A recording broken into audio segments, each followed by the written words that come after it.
Welcome to today's episode of Voices from the Past.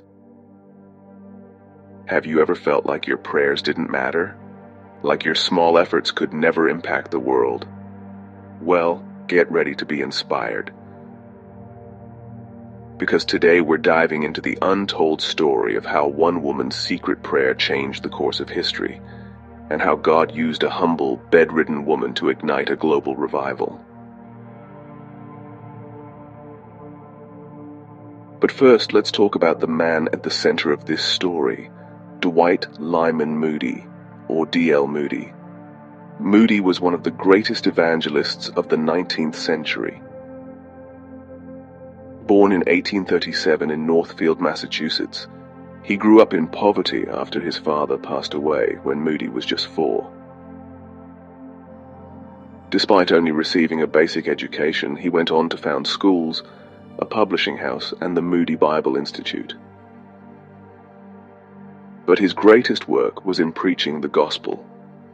Moody preached to millions of people across America and Europe, and his bold, straightforward messages transformed countless lives. Now, you might think the story is about Moody's charisma or skill as a preacher, but today I want to share how an unknown woman, Marianne Adlard, was a key player in one of the most powerful moves of God in his ministry. Let's set the stage. It was 1872, and Moody had decided to visit London, not as a preacher, but as a student. He wanted to sit under the teaching of great theologians and take a break from ministry. But God had other plans. One Sunday morning, a pastor named John Leslie convinced Moody to preach at his church. Moody reluctantly agreed and delivered a sermon. It was a disaster. The congregation was cold, indifferent, and uninterested. Moody left feeling dejected and didn't even want to return for the evening service. But because he had promised, he went back. What happened next was nothing short of miraculous. The evening service was electrified. It was as though the very atmosphere had changed. People leaned forward, hanging on every word. Many were visibly moved.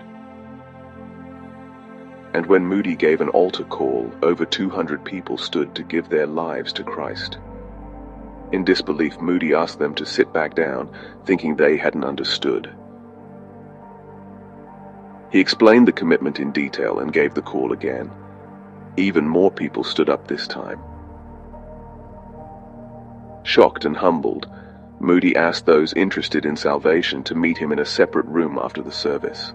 The room was packed to capacity. Moody couldn't understand how the same congregation that morning had been so unresponsive was now on fire for God.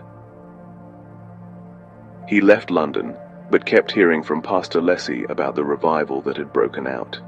Prayer meetings were filling up, and people were coming to Christ in droves. Moody returned to London, and after 10 days of ministry, over 400 people joined the church. But Moody couldn't shake the feeling that something extraordinary had happened behind the scenes. He began to investigate, and that's when he met Marianne Adlard. Marianne was a young woman bedridden in a small hospital in London. She had been praying for D.L. Moody for years.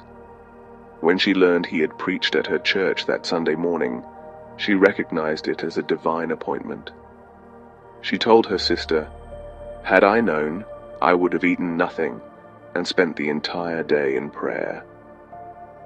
That afternoon, she dismissed everyone from her hospital room and poured herself into intercession. She prayed fervently, calling on heaven to move in Moody's ministry, and God answered. Moody himself said that this experience changed his entire perspective on ministry. He realized that the power of his preaching didn't come from his abilities, but from the prayers of faithful saints like Marianne Adlard. This bedridden woman, hidden from the world, became a key player in a revival that touched thousands. He founded the Moody Bible Institute, which remains one of the largest evangelical seminaries in the world to this day. Moody went on to become one of the most influential evangelists of the 19th century. What's the takeaway here? Maybe you feel unseen, insignificant, or unable to make an impact. But God sees you, and your prayers matter.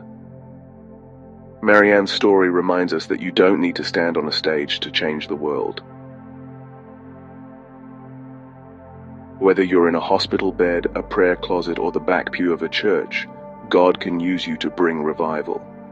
So let this story encourage you. Keep praying, keep believing, and keep trusting that God can work through anyone. Yes, even you.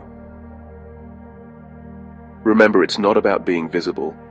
It's about being faithful. Thanks for tuning into today's episode.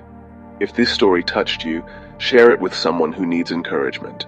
And remember, no prayer is too small when it's lifted up to a big God. God bless you, and see you next time.